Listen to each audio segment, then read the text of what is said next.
नमस्ते दोस्तों, कैसे हैं आप। मैं Sujeet Kumar incredible IAS academy में आपका हार्दिक स्वागत करता हूं।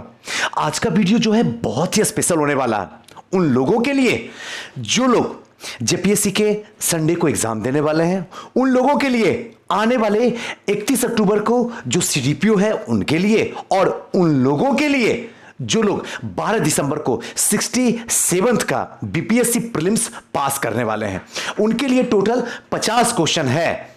50 क्वेश्चन में जो भी लड़के इनको देख रहे हैं 40 क्रॉस करवा के दिखा दीजिए तो मैं जान जाऊं कि आपका रिजल्ट 100% श्योर है। धरती पे किसी की औकात नहीं है आपके रिजल्ट को तोड़ के दिखा दे। एकदम डिफरेंटली आप लिखवा सकते हैं हमसे, ऑनेस्टली, ईमानदारी से।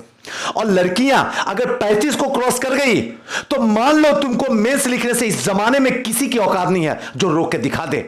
और अगर इससे कम आता है तो सीधी सी बात है, मेहनत जो है सुनामी वाली करनी होगी। आज की 67th BPSC prelims test 9th का जो है क्वेश्चन जो आज टेस्ट हुआ हमारी संस्था श्योर सक्सेस में, उसके क्वेश्चन है टोटल 50 क्वेश्चन है। मुझे देखना है और एक एक का चर्चा सहित कर देंगे। इसके साथ साथ में दोस्तों, अगर आप 67th बीपीएससी प्रीलिम्स में ज्वाइन करना चाहते हैं हमारी संस्था में तो हमारा नंबर है 9334710148।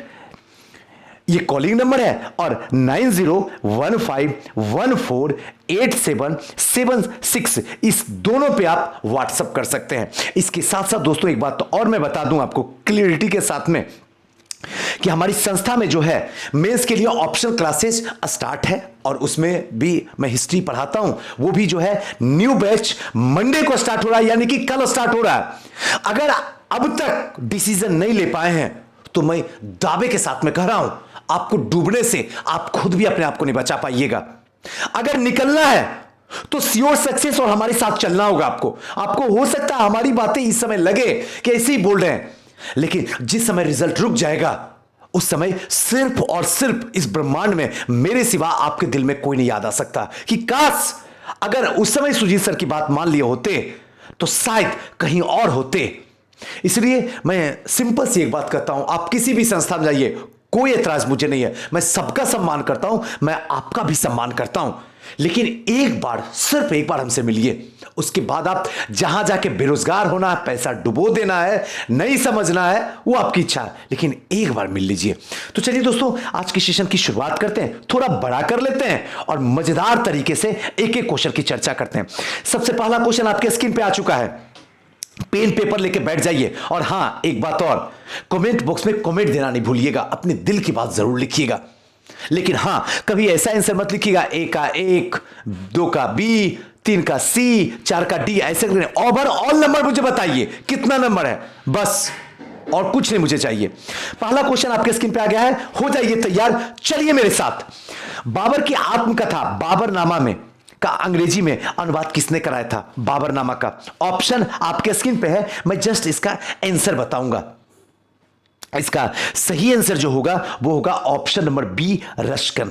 ध्यान रखिएगा, रश्कन ने बाबरनामा की रचना स्वयं बाबर ने, ध्यान रखिएगा, बाबर ने स्वयं तुर्की भाषा में किया था, और इसका अंग्रेजी अनुवाद जो था वो रस्कन ने किया था। लेकिन अगर थोड़ा सा क्वेश्चन में डाउट है, हल्का सा डाउट है कि बेब्रिज भी सही होगा, और मैं मानता हूं वहां सही होगा क्योंकि सबसे पहले स्टार्टिंग जो है बेब्रिज ने किया, लेकिन मर जाने की वजह से रस्कन ने जो है इसको पूरा किया था, रस्कन ने।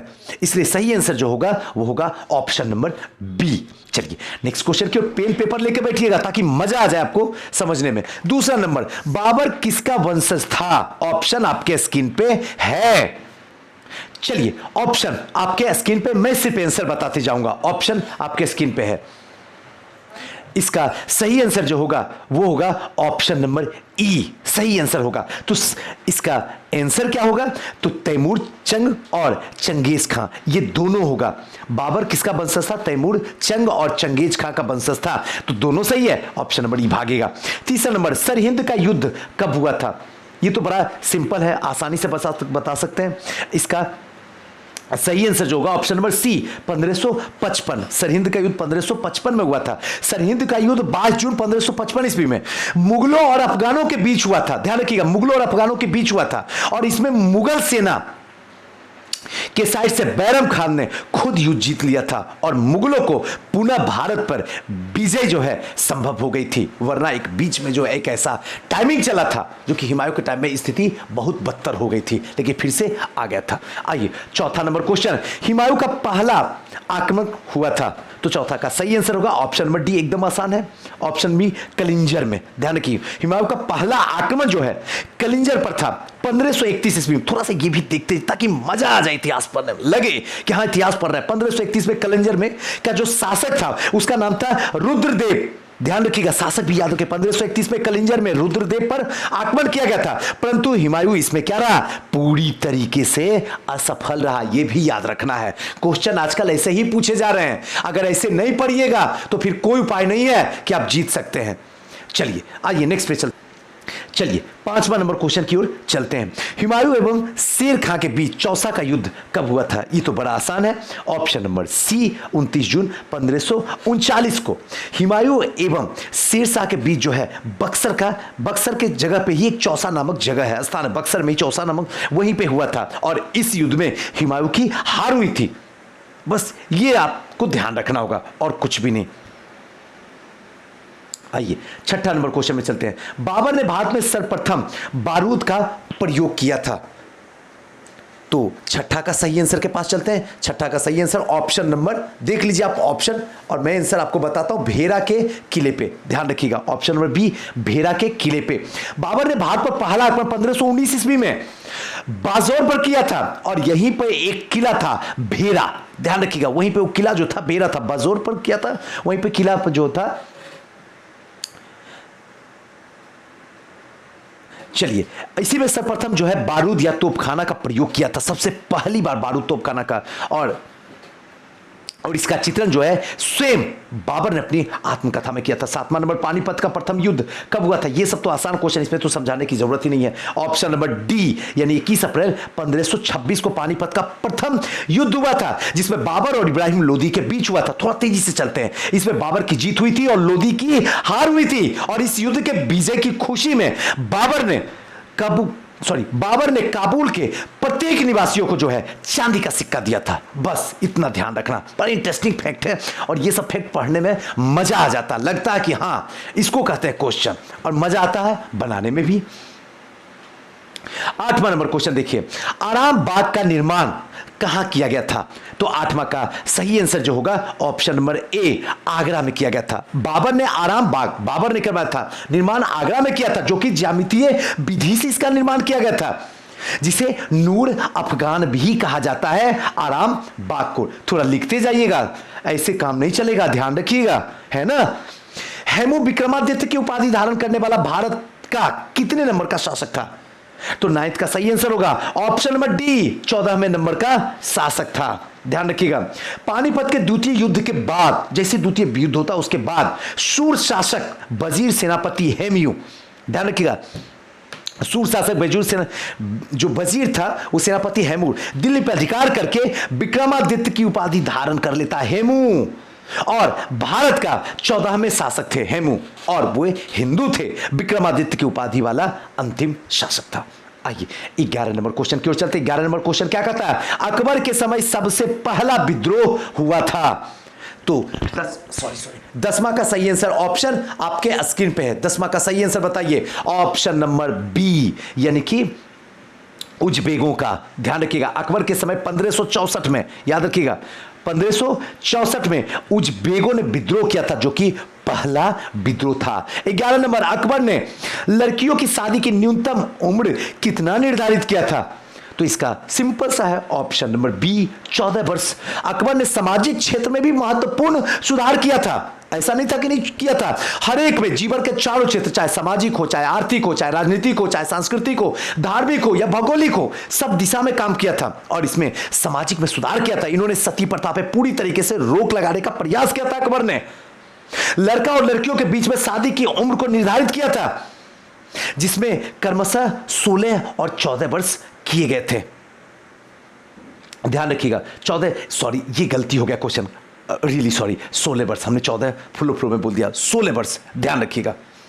आइए नेक्स्ट क्वेश्चन की ओर चलते हैं। 12 नंबर क्वेश्चन, अकबर के द्वारा चलाई गई सबसे बड़ा सोने का सिक्का का नाम क्या था? तो 12 का सही आंसर होगा ऑप्शन नंबर सी, संसब। अकबर के द्वारा जो चलाई गई सोने का सबसे बड़ा सिक्का था उसका नाम था संसब, जो कि 10 तोले के बराबर था। ध्यान रखिएगा, 10 नहीं, सॉरी 101 तोले, 10 नहीं, 10 तोले के बराबर था और सोने का सिक्का का उगाही जो है 10 रुपए के बराबर था। आइए 13 नंबर क्वेश्चन में चलते हैं। 13 नंबर क्वेश्चन क्या कहता है? निसार नामक सिक्का किसने चलाया था? तो इसका सही आंसर ऑप्शन सही है, ऑप्शन नंबर बी, जहांगीर ने। निसार नामक तांबे का जो सिक्का था वो जहांगीर के द्वारा चलाया गया था, जो कि रुपए के चौथाई मूल्य के बराबर माना जाता था निसार को, जो कि तांबा का था। मजा आ रहा है ना? बताते जाइएगा कमेंट में, मजा आ रहा है। पढ़िए, ऐसे ही पढ़िए और ऐसे पढ़िए कि रिजल्ट जो है इम्पॉसिबल नाम का कोई भी शब्द उस समय ना जुड़े आपकी जिंदगी में। सीधा एक ही रास्ता खुला रहे, एक ही दरवाजा खुला रहे और वो भी सफलता के दरवाजा खुला रहे। चलिए 15वां नंबर क्वेश्चन की ओर चलते हैं। 15वां नंबर थोड़ा बड़ा कर देते हैं, मजा आ जाए आपको देख के, लगे कि हाँ सुजीत सर अब आ रहा मजा और पूरा जोश भी अंदर भर रहा है। बस इस बार फतह कर देना है, जिसको जो उखाड़ना उखाड़ कर दिखा दे। इस बार एसडीएम की कुर्सी पर बैठना है तो बैठना है, चाहे 10 सीट रहे, 200 सीट रहे, 500 सीट रहे, 800 सीट रहे, एक सीट बुक कर दीजिए और यह आपका जन्मसिद्ध अधिकार है और इसे आप लेकर रहिए। बस एक लाइन में आंसर है, तमाशा बंद कीजिए। आपके साथ में मजाक हो रहा है, अगर रोकना है तो जो मैं कहता हूं अपने जिंदगी के अंदर सुनामी पैदा कीजिए, लगा दीजिए आग। अरे किसी एक को तो रोशनी दे सकते हैं ना, तो कर दीजिए और यही वो मौका है। चलिए चलिए नेक्स्ट क्वेश्चन, भरतपुर नामक स्वतंत्र राज्य की स्थापना किसने किया था? 15 का सही आंसर जो होगा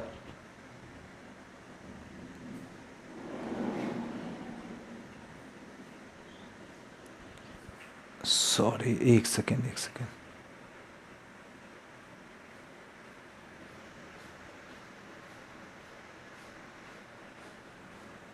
सॉरी एक क्वेश्चन नहीं छोड़ दिया। 14 नंबर देखिए, सॉरी रियली सॉरी।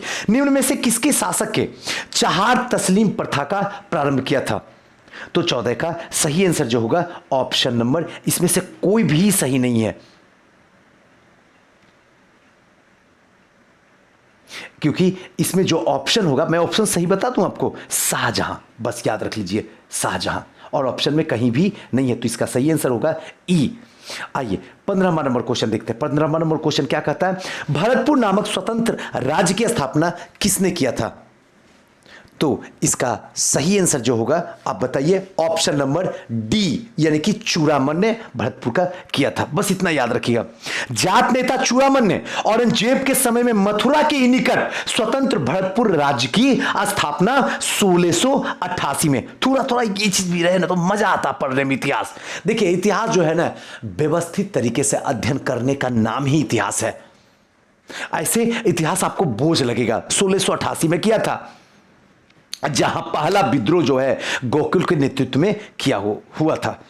चलिए 16 नंबर, सलीम की आदतों से किसने दुखी होकर आत्महत्या कर ली? तो 16 का सही आंसर जो होगा वो होगा ऑप्शन नंबर ए, यानी कि मानबाई। सलीम यानी कि जहांगीर के शराब की लत से दुखी होकर उसकी पहली जो पत्नी थी मानबाई, ध्यान रखिएगा पहली पत्नी थी, उसने आत्महत्या कर ली। और मानबाई जो है मान सिंह की बहन थी और मानबाई का जो पुत्र था वो खुसरो था। याद रहेगा, अमीर खुसरो। आइए नेक्स्ट क्वेश्चन की ओर चलते हैं। 17वां नंबर, जहांगीर के न्याय के जंजीर में कितनी घंटियां लगी थी? बड़ा इंटरेस्टिंग क्वेश्चन है, मजेदार क्वेश्चन है। इसका सही आंसर होगा ऑप्शन नंबर सी, 60 घंटियां लगी थी। जहांगीर के शाह जुर्बी में यमुना के किनारे पत्थर से खड़े के बीच में न्याय के प्रसिद्ध जंजीर लगवाए थे, जिसमें 60 घंटियां थी। इन्होंने कुल 12 घोषणाएं इसमें प्रकाशित करवाई थी। 12 घोषणाएं थे, जंजीर 16 थी। नेक्स्ट 18 नंबर क्वेश्चन को देखते हैं। अकबर के समय दक्षिण का प्रवेश द्वार किसे माना जाता था? तो 18 का सही आंसर होगा ऑप्शन नंबर डी, यानी कि खानदेश। अकबर के समय जो है खानदेश को दक्षिण का प्रवेश द्वार कहा जाता था और अकबर के खानदेश जो है अहमदनगर एवं असीरगढ़ को विजित करता था। चलिए आते हैं 19वां नंबर क्वेश्चन की ओर चलते हैं। 19वां नंबर क्वेश्चन क्या कहता है? निम्न में से कौन सा एक चित्रकार अकबर के काल में से संबंधित नहीं है? तो 19 का सही आंसर होगा ई, यानी कि जसवंत सिंह भी अकबर में है, बसावन भी है, महेश भी है और बालमुकुंद भी है। सब जो है अकबर के काल से ही संबंधित है। नहीं कोई नहीं है तो सही ऑप्शन चले जाएगा ई नंबर। क्लियर है ना। 20वां नंबर क्वेश्चन की ओर चलते हैं। 20वां नंबर क्वेश्चन क्या कहता है, निम्न में से कौन सा मुगल चित्रकार प्रसिद्ध पक्षी विशेषज्ञ चित्रकार थे। बताइए इसका सही आंसर। ऑप्शन आपके स्क्रीन पे है। इसका सही आंसर होगा ऑप्शन नंबर बी, उस्ताद मंसूर। उस्ताद मंसूर प्रसिद्ध पक्षी विशेषज्ञ चित्रकार थे और इनको जहांगीर ने नादिर उल असर की उपाधि से नवाजा था, उस्ताद मंसूर को।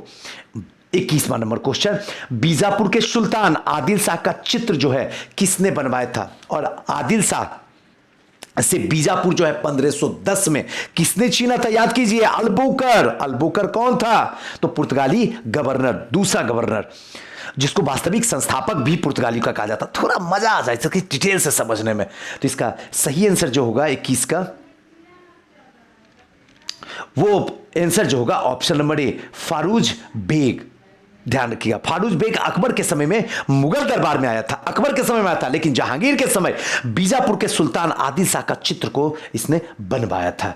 आइए 21 के बाद 22वां नंबर क्वेश्चन की ओर देखते हैं। मजा आ रहा है ना, सही हो रहा है आंसर कि नहीं। अब लग रहा होगा कि अरे सुजीत सर इतिहास मजेदार है, मस्त मजा आ रहा है। भारतीय शास्त्रीय संगीत पर सर्वाधिक पुस्तकें किसके शासनकाल में लिखा गया था। ऑप्शन आपके स्क्रीन पे है और आंसर हमारे दिमाग में है, मैं फेंक रहा हूं, इसको कैच कीजिए। Option number D, Aurangzeb. Aurangzeb के समय में संगीत शास्त्री संगीत, औरंगजेब संगीत को इस्लाम के विरोधी मानकर इस पर पाबंदी लगा दिया था। औरंगजेब एकदम पूरी तरीके से इस्लाम पे पाबंदी लगा दिया था। आइए 23वां नंबर क्वेश्चन की ओर चलते हैं। साहित्य के विकास के लिए अनुवाद विभाग की स्थापना किसने किया था। तो 23 का सही आंसर होगा ऑप्शन नंबर ए, अकबर ने। अकबर ने अपने राजकवि के अधीन अनुवाद विभाग की स्थापना किया था, राजकवि के अधीन। आइए 24वां नंबर क्वेश्चन क्या कहता है, महाभारत के रजनामा नाम के अनुवाद किस भाषा में की गई थी। तो 24 का सही आंसर होगा ऑप्शन नंबर सी, फारसी भाषा में। अकबर के समय महाभारत के विभिन्न भागों का अनुवाद जो है फारसी भाषा में की गई थी और जिसका संकलन जो है राजनामा से ली गई है। ध्यान रखिएगा, या की गई है राजनामा से, बस इसको आपको ध्यान रखना। आइए 25वां नंबर क्वेश्चन की ओर हम लोग अब प्रस्थान कर रहे हैं। मूबियान शैली के जन्मदाता किसे माना जाता है। मूबियान शैली के जन्मदाता किसे माना जाता है। ऑप्शन आपके स्क्रीन पे, मैं सही आंसर के पास चल रहा हूं। Option number A, Babar. ध्यान रखिएगा, बाबर के मुबैयान शैली का जन्मदाता माना जाता बाबर को, और इसकी कविता का संग्रह को जो है दीवान कहा जाता है ना सही। आइए 26 नंबर के क्वेश्चन की ओर चलते हैं। श्रीकांत नामक हिंदू जज को किसने नियुक्त किया था। इसका सही आंसर बताना क्या है। मारिया अंदाज ठीक सही हो जाएगा ऑप्शन नंबर बी, जहांगीर। सवाल ही नहीं उठता, गलत हो जाए। अकबर ने हिंदुओं की मुकदमा के लिए हिंदू पंडितों की नियुक्ति किया था और भीलशिला प्रारंभ किया था और इसे जहांगीर ने निभाया और इन्होंने हिंदू मुकदमा की सुनवाई के लिए श्रीकांत नामक जज की नियुक्ति किया था जहांगीर ने। आइए 27वां नंबर क्वेश्चन की ओर हम लोग अब प्रस्थान कर गए हैं। 27वां नंबर क्वेश्चन क्या है, कांग्रेस की स्थापना के जन्म सर्वप्रथम किसके विचार में आया था। कांग्रेस की स्थापना का जन्म जो है सर्वप्रथम किसके विचार में आया था। इसका सही आंसर होगा ऑप्शन नंबर डी, डफरिन के दिमाग में आया था, क्योंकि डफरिन के टाइम में ही 1885 में कांग्रेस की स्थापना कर दिया गया था।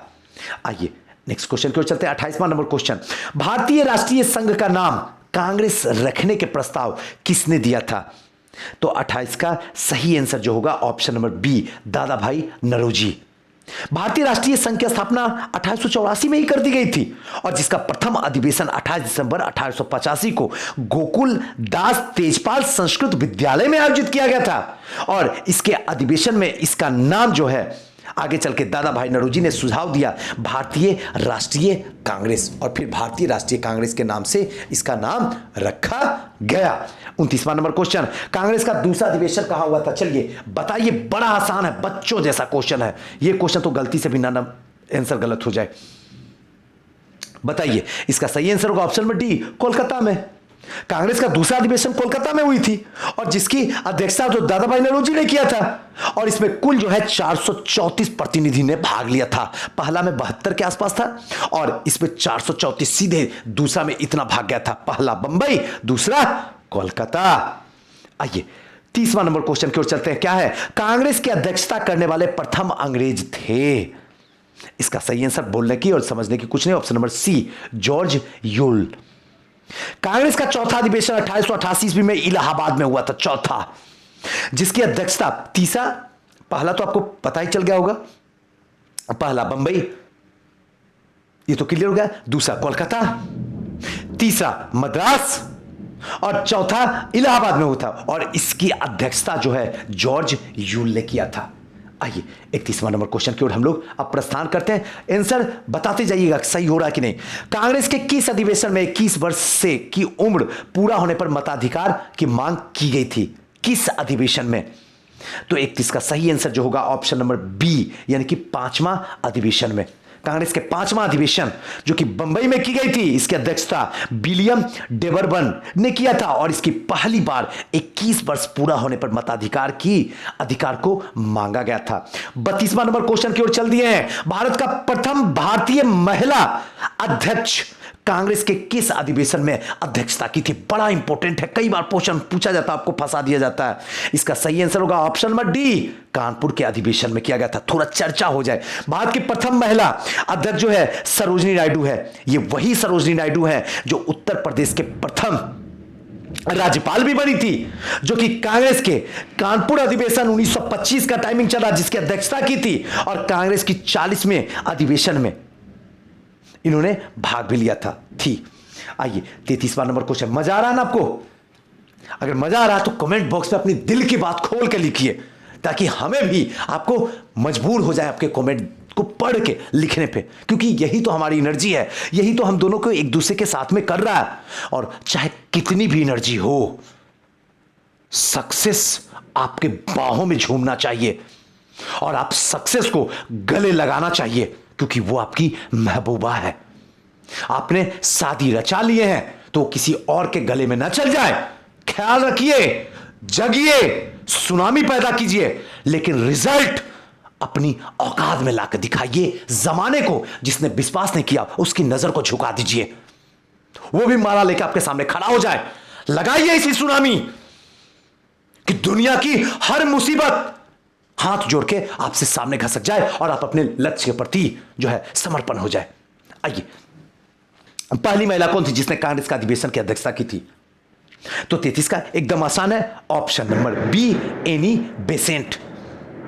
एनी बेसेंट पहली महिला थी जो कांग्रेस के अधिवेशन की अध्यक्षता की थी 1917 ईस्वी में कोलकाता में। ध्यान रखिएगा, 1917 ईस्वी में, 17 ईस्वी में कोलकाता में। इसको थोड़ा सा ध्यान आपको रखना। चलिए नेक्स्ट क्वेश्चन की ओर चलते हैं।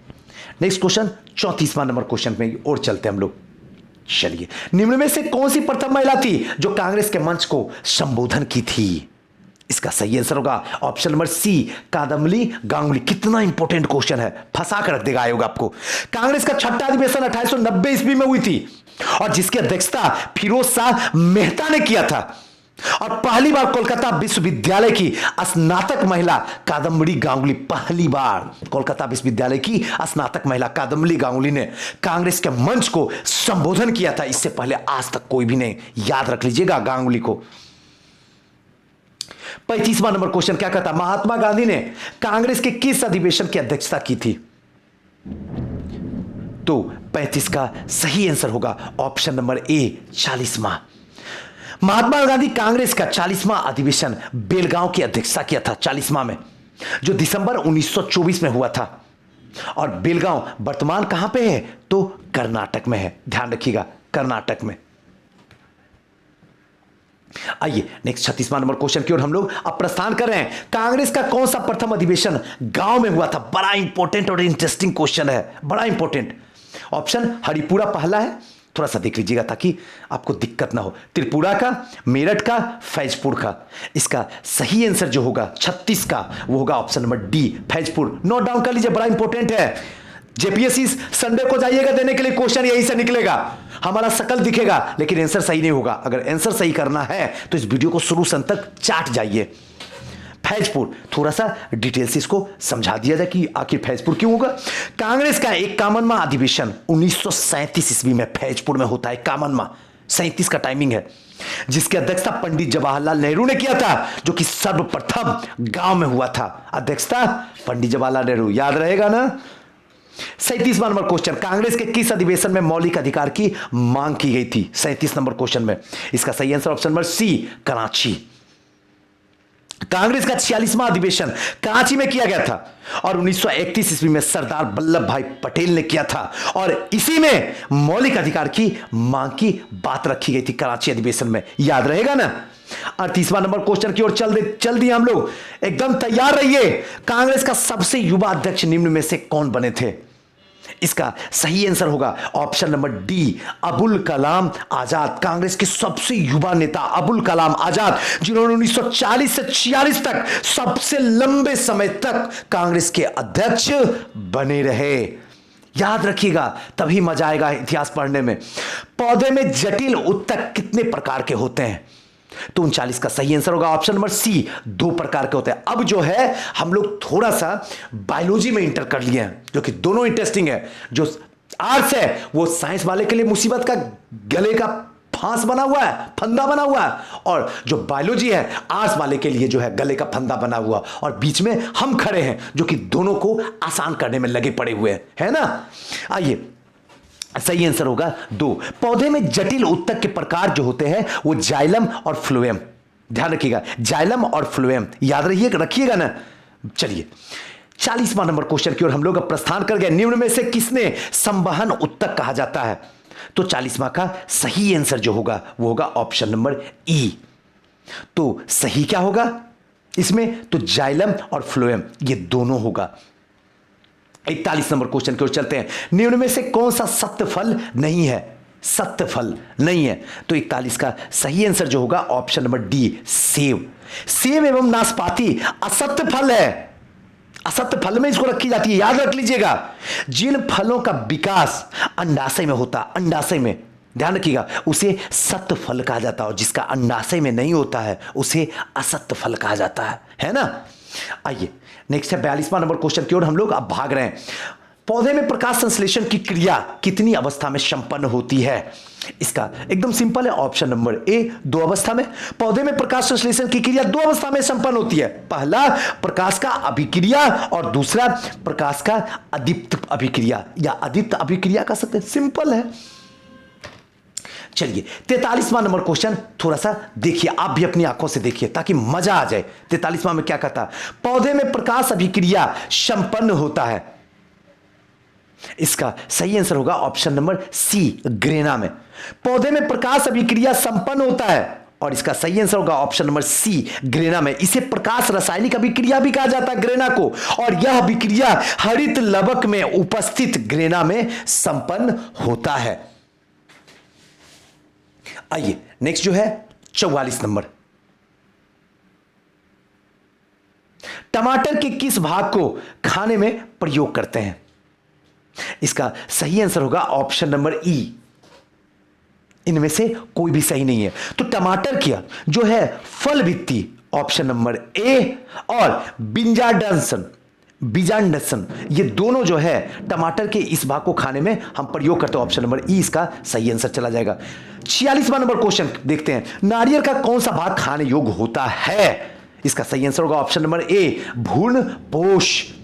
ध्यान रखिएगा, भ्रूणपोष जो है खाने योग्य होता है। 46वां नंबर क्वेश्चन, निम्न में से कौन सा पादप हार्मोन नहीं है? दोस्तों एक बात मैं बता दूं, जो क्वेश्चन देता हूं ना आयोग यही आपको देता है और बेवकूफ बना के छोड़ देता है। आप लोग तड़पते रहते हैं, तरसते रहते हैं, माथा पीटते रहते हैं, अफसोस करते रहते हैं, अपने आप को बुरा भला बोलते रहते हैं, लेकिन आपका आंसर सही नहीं होता है। दुख की बात है, शर्म की बात है, शर्म की बात है।